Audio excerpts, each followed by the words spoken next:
கில்லுவாங்க, ரொம்ப துன்புறுத்துவாங்க. இன்னொரு டைம் சுத்து போட்டாங்க.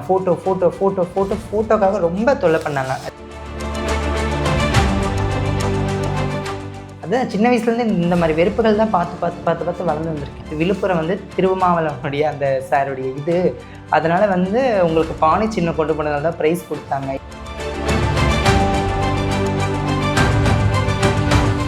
எனக்கு ரொம்ப ஆசை என்னென்னா, நான் நல்லபடியாக தூங்கி எழுந்திருக்கணுன்றது என்னுடைய பெரிய ஆசையாகவே இருக்குது இப்போதைக்கு. ரொம்ப சந்தோஷமாக ஃபீல் பண்ணாங்க. அதுக்கப்புறமா நியூஸில் பார்க்க அவங்க அதை புரிஞ்சுக்கிட்டாங்க. இன்றைக்கி தான் செல்ஃபி எடுப்பாங்க, அடுத்த நாளாக செருப்பு எடுப்பானுங்க. அந்த மாதிரி ஏன்னா எங்களுக்கு வந்து எங்கள் வாழ்க்கையில் வந்து கல்யாணம்ன்றதே கிடையாது. திருநங்கைகள் வாழ்க்கையில் கல்யாணம்ன்றது சுத்தமாக கிடையாது.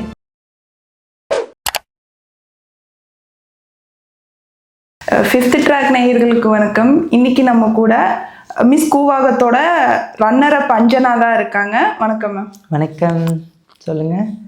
ரன்னர் அப் ஆகிருக்கீங்க, எப்படி ஃபீல் பண்ணுறீங்க? ரொம்ப ஹாப்பியாக இருக்குது, சந்தோஷமான ஒரு விஷயந்தான். ஸோ ஃபஸ்ட்டு வின் பண்ணியிருந்தால் இன்னும் கொஞ்சம் சந்தோஷமாக இருந்திருக்கும். பட் ஓகே, இதுவும் ஒரு சந்தோஷத்தை கொண்டாடக்கூடிய விஷயந்தான். ரொம்ப ஹாப்பி. எல்லா திருநங்கைகளுக்கும் ஒரு ஆசை இருக்கும், இந்த மாதிரி ஏதாச்சும் ஒன்று சாதிக்கணும் அப்படின்னு சொல்லிட்டு ஒரு ஆசை இருக்கும். ஸோ உங்களோட சக திருநங்கைகளுக்கெல்லாம் நீங்கள் என்ன சொல்லணும்னு நினைக்கிறீங்க? சக திருநங்கைகளுக்கு வந்து சாதிக்கிறதை தாண்டி ஃபஸ்ட்டு ஒற்றுமையாக இருக்கணும்.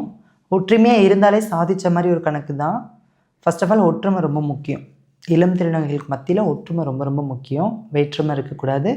அதை தாண்டி அவங்களுக்குன்னு பிடிச்ச ஃபீல்டுன்னு ஒன்று இருக்கு இல்லைங்களா? எல்லா திருநங்கைகளும் சேர்ந்து ஒரே ஃபீல்டில் சாதிக்க முடியாது. ஸோ அவங்களுக்கு தெரிஞ்ச ஃபீல்டில் அவங்கவுங்க சாதிச்சுட்டே போகணும். அதை வந்து ஸ்டாப் பண்ணவே கூடாது. நீங்கள் இந்த மிஸ் கூவாகமில் பார்ட்டிசிபேட் பண்ணுறதுக்கு என்ன மாதிரியான எஃபர்ட்ஸ் எல்லாம் போட்டிங்க?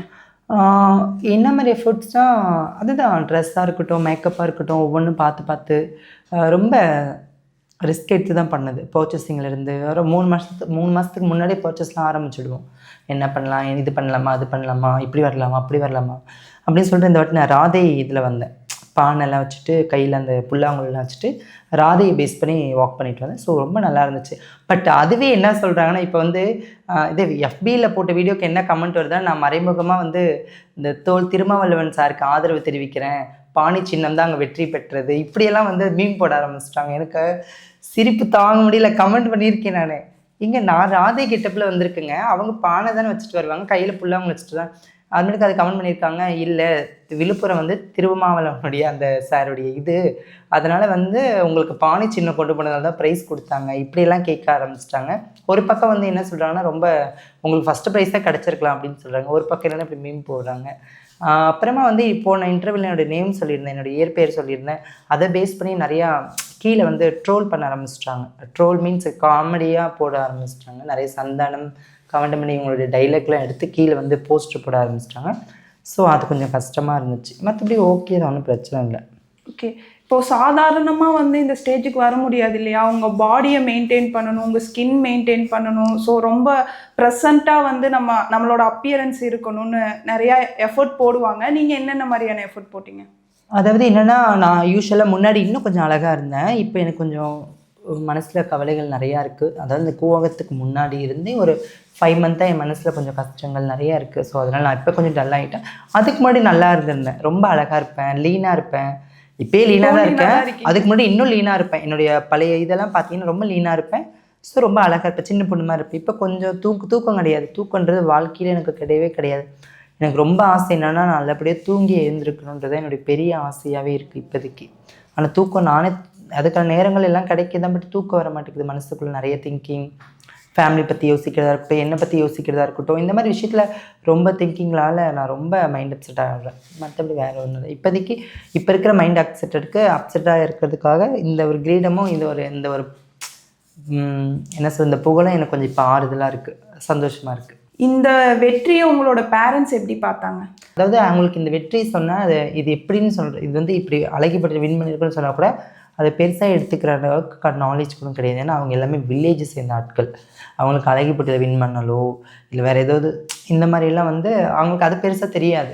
அவங்களுக்கு போய் சொல்கிறேன், அழகிப்பட்டியில் வின் பண்ணிட்டேன், அப்படியா, சரி சந்தோஷம், என்ன ரெடி பண்ணி வைக்கிட்டோம், என்ன சமைச்சு வைக்கிட்டோம், இப்படி தான் கேட்க ஆரம்பித்தாங்க. தாண்டி அவங்களுக்கு பெருசாக தெரியல. என் தம்பி இருக்காங்க, சித்தி பையன். எனக்கு எங்கள் சித்தி ஃபேமிலி ரொம்ப பிடிக்கும், எங்கள் ஃபேமிலி எல்லாமே ரொம்ப பிடிக்கும். எல்லாருமே என்கிட்ட அன்பாக இருப்பாங்க.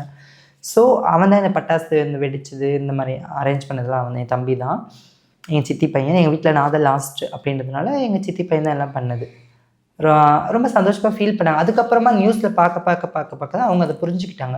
ஓ இதில் இவ்வளோ இருக்கா, எல்லா நியூஸ்லேயும் வராங்க. அப்போ எங்கள் ஊருக்காரங்களாம் போய் சொல்ல ஆரம்பிச்சிட்டாங்க, உங்கள் பொண்ணு வந்து திருநங்கையை மாதிரி அழகிப்பட்டியில் வின் பண்ணி நல்லா செகண்ட் எடுத்து பிடிச்சி ரொம்ப ஃபேமஸாக இருக்குது. நான் வந்து இப்போ வரைக்குமே என்ன சென்னை சேலம் அப்படி தான் நினச்சிட்டு இருந்தாங்க. நான் வந்து கள்ளக்குறிச்சி டிஸ்ட்ரிக்ட் சேர்ந்த திருநங்கைன்னு எனக்கு இப்போ தான் எல்லாருக்குமே தெரியும். எங்கள் திருநங்கை கம்யூனிட்டிக்குள்ளேயே நான் கள்ளக்குறிச்சின்றது இப்போ தான் ரொம்ப முன்னாடி கொஞ்சம் பேருக்கு தான் தெரியும்.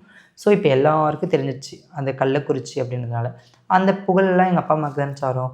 அதனால் அவங்க எல்லாரும் போய் கேட்பாங்க, நம்ம மாவட்டத்தை சேர்ந்த திருநங்கையா, ரொம்ப வின் பண்ணியிருக்கு, ரொம்ப அழகாக வாக் பண்ணிட்டு வந்துச்சுன்னு சொல்லிட்டு நிறையா சந்தோஷமாக தான் இருந்த விஷயம். வெற்றி தருணம் ஒரு பக்கம் இருக்கட்டும், ஸோ அங்கே வர்ற ஆண்களால் நிறையா பிரச்சனைகள் அப்படின்ற மாதிரி சமூக வலைத்தளங்கள்லாம் கேள்விப்படுறோம். என்னதான் வந்து நீங்கள் ஸ்டேஜ் ஏறி வின் பண்ணாலுமே உங்களுக்கும் அந்த ஆண்கள் தொல்லை இருந்ததா? ஆமாம், ஸ்டேஜ் ஏறி வின் பண்ணிவிட்டு அந்த கிரவுண்டோட தாலி கட்டப்போம். ஸோ நான் மட்டும் அப்படி வரமாட்டேன். வின் பண்ணுற எல்லா திருநங்கையுமே ஃபஸ்ட் நாள் தாலி கட்ட வருவாங்க இல்லையா, அப்போ மிஸ் கூவாகம் அழையாத அந்த மகுடத்தை வச்சுக்கிட்டு தான் அவங்க வருவாங்க கோயிலுக்கு. அதை பேஸ் பண்ணி அதை ரிலேட்டடாக இவங்க நியூஸில் வந்தவங்களாட்டே இவங்க தானே மிஸ் கூவாகம்னு சொல்லிட்டு ஃபோட்டோ எடுக்க ரொம்ப க்ரௌடு, பயங்கர கூட்டம். ஃபஸ்ட் நாள் மட்டும்தான், அந்த திருவிழா டைமில் மட்டும்தான் ஃபோட்டோ எடுப்பாங்க. அதுக்கப்புறம் நான் போன இன்டர்வியூலேயே சொல்லியிருக்கேன், இன்றைக்கி தான் செல்ஃபி எடுப்பாங்க, அடுத்த நாளாக செருப்பு எடுப்பானுங்க. அந்த மாதிரி ரொம்ப மோசமான ஆட்கள், ரொம்ப நிறைய பேர் திருந்தாதவங்க நிறைய பேர் இருக்காங்க. செல்ஃபி எடுத்துகிட்டு போய் என்ன பண்ண போகிறாங்க? இப்போது என் கூட திருநங்கைகள் வராங்க, என்னை வந்து வளைச்சி ஃபோட்டோ எடுக்கிறாங்க, என் கூட வந்தவங்க கூட்டத்தில் மிஸ் ஆகிடுறாங்க. ஃபோட்டோ எல்லாத்துக்கும் கொடுத்து முடிச்சுட்டு நான் அவங்கள தேட முடியல, என்னால் தேடி நான் போக முடியல, ஓடுற வேண்டியதாக இருக்குது. அவங்க முன்னாடி போயிட்டாங்க, அவங்க ஓடிட்டு சரி ஓகே ஒரு டைம் பிடிச்சாங்க, இன்னொரு டைம் சுற்று போட்டாங்க. ஃபோட்டோக்காக ரொம்ப தொல்லை பண்ணாங்க. அது எனக்கு மட்டும் நடக்காது. ஸோ வர எல்லா திருநங்கைகளுக்குமே கொஞ்சம் ஃபேராக, கொஞ்சம் நல்லா அழகாக பார்க்க பொண்ணு மாதிரி இருந்தாங்கன்னு வச்சுக்கோங்களேன், அவங்களுக்கு ரொம்ப கொடுமை நடக்கும். சுற்றிடுவானுங்க, அவங்கள சுற்றி ஃபோட்டோ எடுப்பானுங்க. பத்தாவதுக்கு நான் வர இந்த கிரீடம் இதோட போகணுன்னா, ஸோ அப்போ இவங்க தானே அழகி போட்டியில் வின் பண்ணியிருக்காங்க, இவங்க கூட ஃபோட்டோ எடுத்துக்கலான்ற மாதிரி ஒரு குரூப் தயாராகி அதுக்குன்னே ஒரு குரூப் சுற்றுங்க. ஸோ ஃபோட்டோ எடுக்கிறதுக்காகவே கூவாக வர இளைஞர்கள் இன்னும் இருக்க தான் செய்கிறாங்க. நிஜமாலுமே அவங்க ஃபேன் பேஸாக தான் வருவாங்களா, இல்லை சும்மா ஃபன் பண்ணலாம் அந்த மாதிரி வருவாங்க? அவங்க வந்து ஃபன் பண்ணலான்ற எண்ணத்தில் தான் வருவாங்க. அந்த ஊர் சைட்லலாம் வந்து ஃபேன் ஃபேஸ்லாம் யாருக்கும் கிடையாது, புரியுதுங்களா? அந்த ஊர் சைடெல்லாம் வந்து தெரியல ஃபேன்ஸ், இன்ஸ்டாகிராம் பார்த்துட்டு வரவங்களும் இருக்காங்க, ஸோ ஆடல் பாடலில் பார்த்துட்டு வரவங்களும் இருப்பாங்க. ஸோ அதுவும் நான் ஆடல் பாடல் போகிற ஊருக்கும் இந்த திருவிழா நடக்கிறதுக்கும் ரொம்ப டிஸ்டன்ஸ். நான் போகிறது எல்லாமே மதுரை, தேனி, பட்டுக்கோட்டை, தஞ்சாவூர் இந்த மாதிரி லைனில். இந்த பக்கம் எடுத்துக்கிட்டிங்கன்னா வேலூர், திருப்பத்தூர், வாணியம்பாடி, கிருஷ்ணகிரி, தருமபுரி இந்த சைடு தான். பட் அதுக்கும் சென்டரில் தான் விழுப்புரம் இந்த கூவாக இருக்குது. ஸோ அங்கே இது ரெண்டு ரிலேட்டடாக எந்த ஃபேன்ஸும் வர்றதுக்கு அதிகப்படியான வாய்ப்புகள் ரொம்ப கம்மி. இன்கேஸ் அதை பார்க்கணும் அப்படின்னு நினச்சிட்டு வரவங்களாம் இருக்காங்க. அப்படியே இருந்தால் எனக்கு தெரிஞ்ச அந்த மாதிரி ஆட்கள் டான்ஸ் ஃபீல்டுலேருந்து யாரும் என்னை டான்ஸில் பார்த்து ஃபோட்டோ எடுக்க வந்தவங்க யாரும் இல்லை. இன்ஸ்டாகிராமில் பார்த்துருக்கோம், ரீல்ஸில் பார்த்துருக்கேன் இந்த அக்காவை அப்படின்னு சொல்லிட்டு. நான் இப்போ டிக்டாக் இருக்கும்போதே நான் இன்டர்வியூ கொடுத்துருக்கேன். டிக்டாக் இருக்கும்போதே அதில் கொஞ்சம் ஃபேமாக தினமும் வந்து வீடியோ போடுவோம், பேசி எங்கள் திருநங்கை சமுதாயத்துக்கு ஏதாவது எடுத்து சொல்லிக்கிட்டே இருப்பேன். நான் சின்ன வயசுல இருந்தேன், அதாவது 2017-18 நான் சொல்லிக்கிட்டே. மிஸ்பிஹேவ் பண்ணியிருக்காங்களா? இப்போ செல்ஃபி இழுப்பாங்க, கிள்ளுவாங்க. அதை தான் சொல்ல வந்தேன். அது ஓப்பனாக சொல்லக்கூடாது. ஜடையை பிடிச்சி இழுக்கிறது, பின்னாடி இந்த குஞ்சத்தை பிடிச்ி இழுக்கிறது, ஜடைக்கு கட்டியிருப்பல அதை பிடிச்சி இழுக்கிறது, அதை தூக்கி எறியுது ஸ்டைலாக.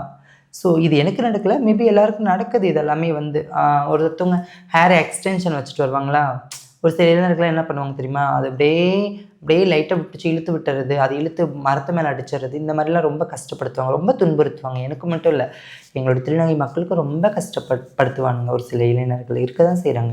உங்களுக்கு கூத்தாண்டவர் கோயிலாம் என்ன ஞாபகத்துக்கு வரும்? எனக்கு கூத்தாண்டவர் கோவில்லாம் ஃபஸ்ட்டு ஞாபகத்துக்கு வர்றது இந்த மணப்பெண் அலங்காரத்தில் போகிறது தான் எனக்கு ஃபஸ்ட்டு ஞாபகம் வரும். ஏன்னா நாங்கள் வந்து நார்மல் டைமில் எங்களுக்கு அந்த மாதிரி மேக்கப் பண்ணுறதுக்கான சான்சஸ் கிடைச்சாலும் பட் அந்த ஃபுல்ஃபில் கொடுக்காது. ஏன்னா எங்களுக்கு வந்து எங்கள் வாழ்க்கையில் வந்து கல்யாணம்ன்றதே கிடையாது. திருநங்கைகள் வாழ்க்கையில் கல்யாணம்ன்றதே சுத்தமாக கிடையாது. அப்படியே ஒரு சில திருநங்கைகள் கல்யாணம் பண்ணிட்டு வாழ்ந்தாலும் அவங்க 100 வருஷம் நல்லா வாழட்டும். அது வந்து பாதியிலே வந்து என்ன ஆகிடுதுன்னா பிரேக்கப் பண்ணிடுறாங்க. அந்த மாதிரி நான் என் கண்ணால் நிறைய பார்த்துருக்கேன். நான் அதுதான் சின்ன வயசுலேருந்து இந்த மாதிரி வெறுப்புகள் தான் பார்த்து வளர்ந்து வந்திருக்கேன். அதனால தான் இன்றைக்கி நான் ரொம்ப தனிமையாக ஒதுங்கி தான் இருப்பேன். நான் அதிகம் யார்கிட்டையும் பேச மாட்டேன், அதிகமாக யாருக்கூடையும் க்ளோஸ் ஆக மாட்டேன். இன்றைக்கும் நான் பாருங்கள், நான் அந்த இவ்வளோ பெரிய சென்னையில் நான் தனியாக தான் வாழ்ந்துட்டு ப்ரப்போசஸ் அது வந்து காமனாக எல்லாருக்கும் வருங்க. அது வந்து அதுக்கெல்லாம் பஞ்சமே இருக்காது. ப்ரப்போஸ்க்குலாம் வந்து அதை அக்செப்ட் பண்ணிக்கிற மன தைரியம் தான் எங்களுக்கு இல்லை. ஏன்னா எந்த விஷயத்தில் மனசு உடஞ்சாலுமே எழுந்திரிச்சு வந்துடலாம். அந்த லவ் விஷயத்தில் வந்து பார்த்திங்கன்னா அதில் வந்து அவ்வளோ சீக்கிரம் வந்து மீளவே முடியாது ஒரு திருநங்கையால். அதனால் அதை எவ்வளோ பெரிய ப்ரப்போஸ் வந்தாலும் எவ்வளோ பெரிய ஆளாக இருந்தாலுமே ப்ரப்போஸ் பண்ணும்போது நான் ரொம்ப யோசிப்பேன். நான் ரொம்ப யோசிச்சு தான் பதில் சொல்லுவேனே தாண்டி அப்படிலாம் ஃப்ரெண்டாக இருந்துப்போம்.